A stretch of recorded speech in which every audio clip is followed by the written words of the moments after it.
বন্দে পুরুষোত্তম বন্দে পুরুষোত্তম।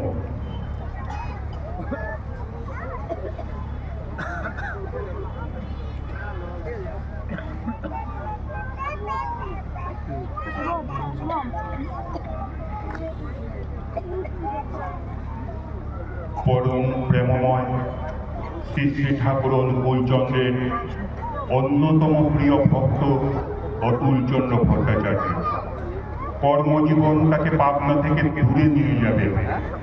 বিরহ বিচ্ছেদ কাতর ভক্ত প্রেমাশ্রু ধারায় প্রার্থনা করল, নিরন্তর দিব্য ভাবধারায় অনুপ্রাণিত থাকতে পারে এমনতর শ্রীহস্ত লিখিত অমৃত নির্দেশ।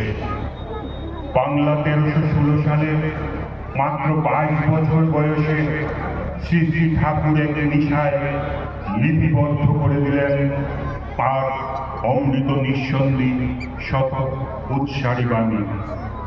ভক্তের প্রার্থনা নামিয়ে নিয়ে এলো পৃথিবীর বুকে মন্দাকিনীর পূর্ণ ধারা, যা সঞ্জীবিত করে রাখবে তাকে এবং যুগ যুগ ধরে প্রতিটি মানুষকে। মুদ্রিত সত্যানুসরণ বাংলা 1325 সাল থেকে বহন করে চলছে ওই শাশ্বত মহাবাণী। এগিয়ে যাও, কিন্তু মেপে দেখতে যেও না কত দূরে গিয়েছ, তাহলে আবার পিছিয়ে পড়বে।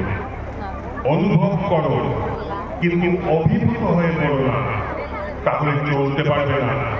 যদি অভিভূত হতে হয় তো ঈশ্বর প্রেমে।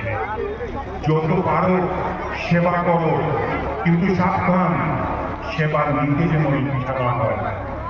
অনুরোধ করো, কিন্তু হুকুম করতে